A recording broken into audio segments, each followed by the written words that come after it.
Selamat berjumpa kembali bersama dengan saya Nicholas Kurniawan yang akan menemani kita di dalam inspirasi penumbuh rohani hari ini, yang saya pilihkan satu tema berlanjut dari kisah Nabi Yunus, yaitu sandar Tuhan di zona iman yang tidak nyaman.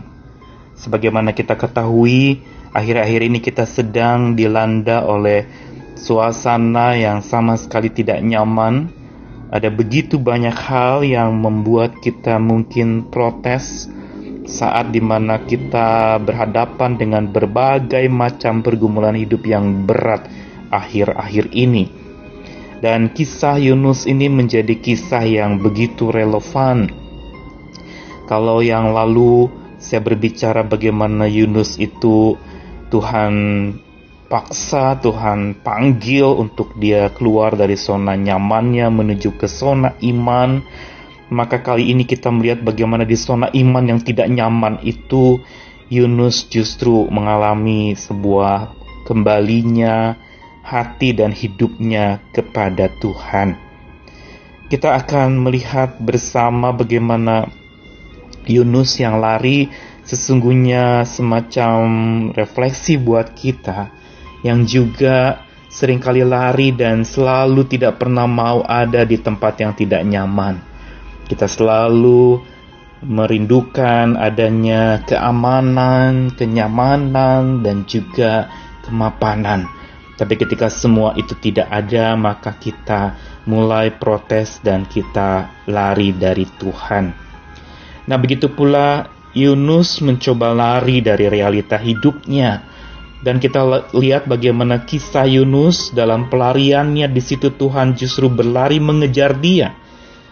Dengan berbagai macam fenomena alam yang ada, badai yang melanda kapal di mana Yunus ikut dalam kapal itu menuju ke Tarsis yang jauh dari hadapan Tuhan. Dan angin badai itu seolah menjadi sebuah teguran Tuhan, untuk lalu kemudian kita lihat bagaimana Yunus akhirnya dibuang ke laut oleh awak kapal yang membawa dia ke Tarsis. Karena setelah dibuang undi, dia mendapati Yunuslah yang harus dibuang. Dan ini menjadi tanda bagaimana penentuan Tuhan. Sampai ketika dia dibuang ke laut, Tuhan juga menentukannya di dalam pasal 1 ayat 17. Atas penentuan Tuhan datanglah seekor ikan besar yang menelan Yunus. Ini menjadi tanda lagi bahwa Tuhan juga bisa memakai fenomena alam yang ada, bahkan makhluk ciptaan lainnya, untuk supaya seseorang bisa kembali kepada Tuhannya. Dan pasal 2 ini merupakan doa Yunus. Kalau pasal 1 dia lari dari hadapan Tuhan, maka pasal 2 dia lari menghadap Tuhannya. Inilah menjadi semacam titik balik bagi Yunus untuk dia lari menghadap Tuhannya. Dia berdoa kepada Tuhannya. Di dalam doanya ada ucapan syukur. Sekaligus juga dia menyadari akan dirinya yang sudah begitu jauh dari hadapan Tuhan. Dan dia mengungkapkan pertobatannya. Dia benar-benar menyatakan dirinya dan membuat lagi komitmen baru. Dia seperti bersumpah kepada Tuhannya. Dia memahami kebenaran yang dia perlu pelajari lewat peristiwa yang menimpanya. Dan setelah itulah Allah membebaskan dia. Dia lalu kemudian Yunus mengalami bagaimana pernah hidup jauh daripada Tuhan, sekarang dia hidup mendekat lagi dan kembali kepada Tuhan. Inilah tanda yang penuh dengan kuasa untuk supaya Yunus bisa kembali melayani Niniwe sesuai dengan maunya Tuhan. Dalam Yunus pasal 2 ayat 2-4 saya bacakan, dalam kesusahanku aku berseru kepada Tuhan, dan Ia menjawab aku. Dari tengah-tengah dunia orang mati aku berteriak, dan Kau dengarkan suaraku. Telah Kau lemparkan aku ke tempat yang dalam, ke pusat lautan. Lalu aku terangkum oleh arus air. Segala gelora dan gelombangmu melingkupi aku. Dan aku berkata, telah terusir aku dari hadapan mata-Mu ya Tuhan. Mungkinkah aku memandang lagi bait-Mu yang kudus? Dalam ayat 2-4 ini kita lihat bagaimana dalam doanya Yunus menyesal. Dia menunjukkan pertobatannya yang memimpin kepadanya pada kesadaran yang baru. Kesadaran apa yang dialami oleh Yunus dalam doanya ini? Dia sadar akan dirinya. Sadar akan dirinya dan kondisi di mana dia berada. Dia ada dalam kesusahan. Dia sedang terlempar, dia katakan demikian. Dia sedang terangkum bencana, di situ dikatakan. Terangkum oleh arus air. Dia terusir dari hadapan Tuhan. Dia mengakui dia lari dari hadapan Tuhan. Dia sadari kondisinya, dan dia bukan saja sadari kondisi dirinya, tapi juga posisi dirinya. Di tengah dunia orang mati, di tempat yang dalam dan pusat lautan. Inilah inti dari pertobatan kita, yaitu sadar diri. Sadar bukan saja kondisi sekitar kita, tapi sadar posisi kita sudah berpaling dari Tuhan. Saat ini mari kita coba pikir dan periksa diri kita.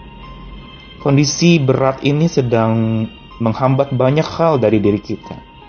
Tapi sebenarnya mau membawa kita kembali kepada Tuhan, ke posisi yang benar menurut maunya Tuhan. Kita telah jauh dari Tuhan. Tuhan mau kembali ke posisi yang sesuai dengan maunya Dia.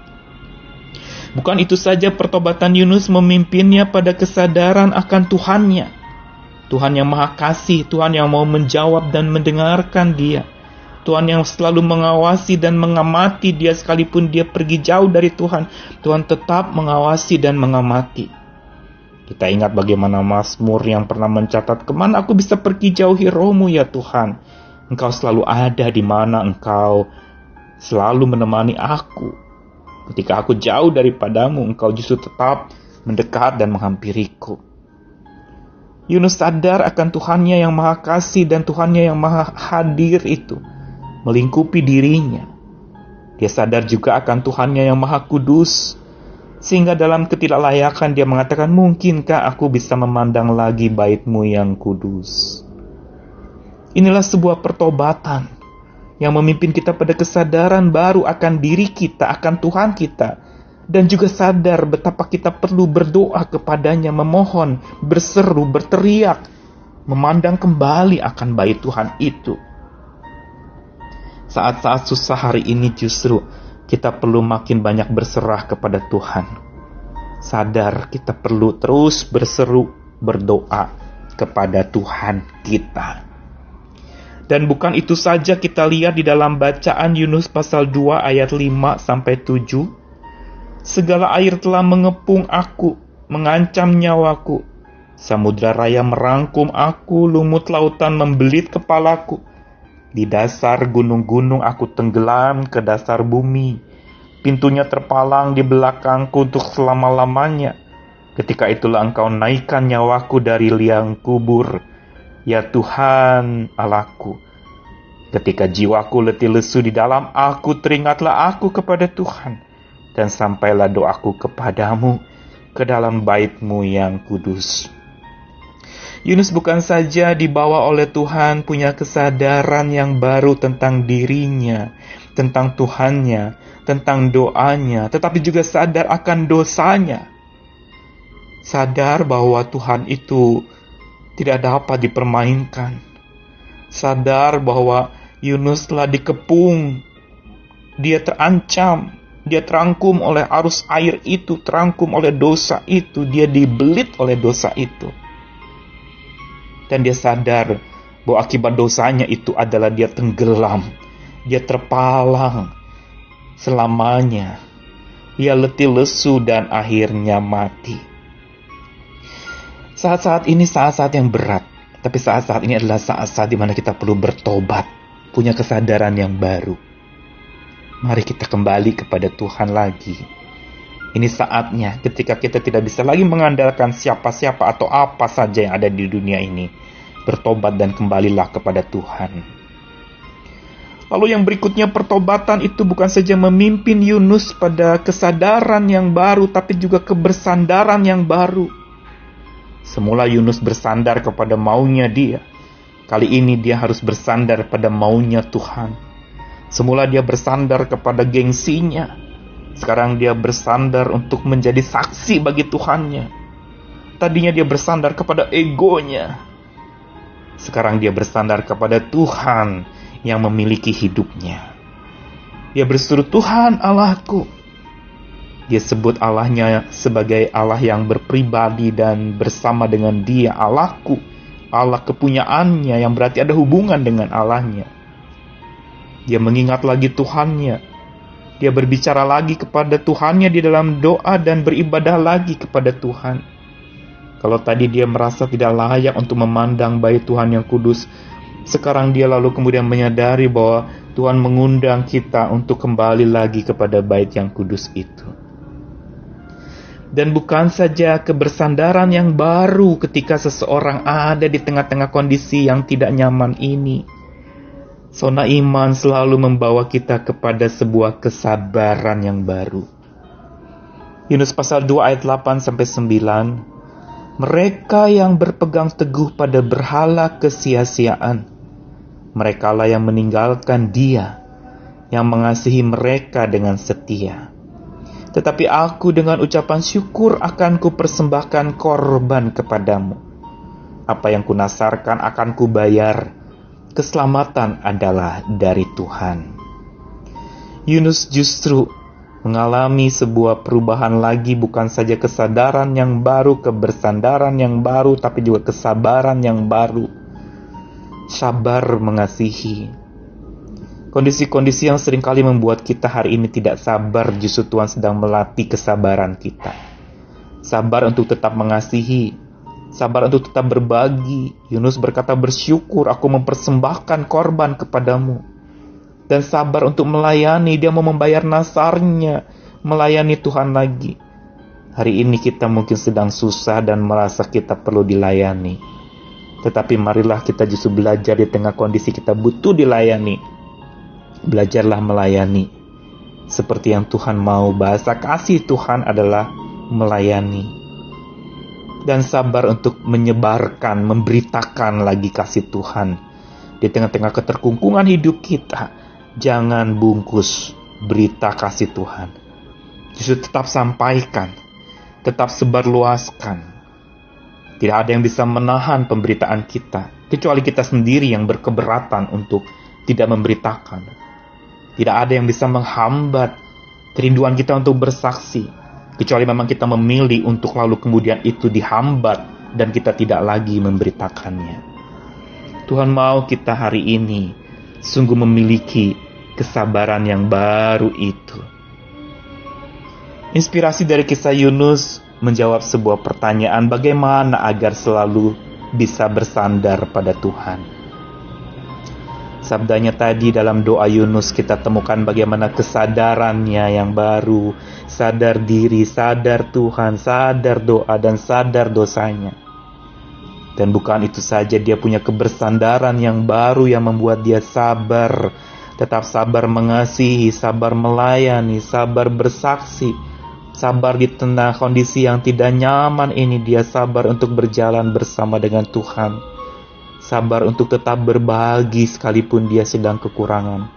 Sabar untuk tetap mempersembahkan sekalipun dia sedang kondisi yang sangat rebah dan sulit. Sabar untuk melayani padahal saat itu dia perlu dilayani. Dan untuk itulah kita dipanggil di tengah kondisi yang penuh dengan cemar ini. Tuhan mau kita tetap sebarkan kasih Tuhan. Jangan henti memberitakan. Jangan sanksi hari ini saat kondisi susah. Jangan sanksikan kasih Tuhan, tapi saksikan kasih Tuhan itu kepada banyak orang.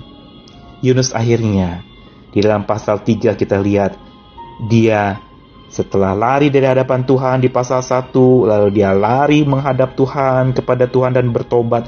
Sekarang pasal 3 dia mau lari bagi Tuhannya. Yunus kali ini taat kepada Tuhannya.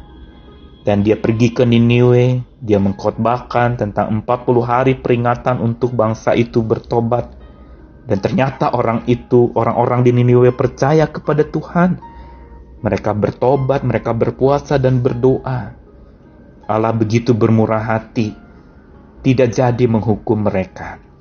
Inilah anugerah Tuhan. Inilah yang kita perlu sandari, lengan kekal yang kita andalkan. Alkitab mencatat Ahab dan Manasye, dua raja yang tidak bertobat, yang penuh dengan kekejian. Tapi akhirnya Manasye boleh kembali kepada Tuhan, begitu juga Ahab. Dan Tuhan tetap bermurah hati menyambut mereka yang mau kembali kepada Tuhannya. Dan biar kita juga boleh belajar dari kisah Yunus ini, untuk sungguh-sungguh kita sandar pada Tuhan. Sadar diri kita. Sandar lagi kepada Tuhan. Sabar mengikut Tuhan di tengah kondisi yang penuh dengan cemar ini. Dan tetap sebarkan kasih Tuhan. Dunia sedang membutuhkan itu. Mari di tengah-tengah kondisi yang penuh ketakutan, kegentaran, mungkin kita tertekan dalam hidup dan hati kita. Tetaplah kita lari kepada Tuhan dan lari bagi Tuhan. Untuk supaya nama Tuhan tetap dimuliakan walaupun hidup kita sedang mengalami berbagai macam kondisi yang tidak nyaman. Di zona iman memang ada tempat-tempat yang tidak nyaman bagi kita. Tapi bersama dengan Tuhan sajalah kita bisa tetap nyaman sekalipun kondisi kita sedang tidak nyaman. Mari tetap bersandar lagi kepadanya, jangan takut kesusahan, karena lewat kesusahan Tuhan mau membawa kita kepada sebuah penyerahan yang lebih dalam lagi. Selamat berjuang, selamat bersandar pada Tuhan, biar ketidaknyamananmu justru menjadi tempat di mana engkau bersandar kepada kenyamanan Tuhan semata, karena itulah artinya beriman kepada Tuhan. Selamat sandar lagi, Tuhan menyertai kita sekalian. Amin.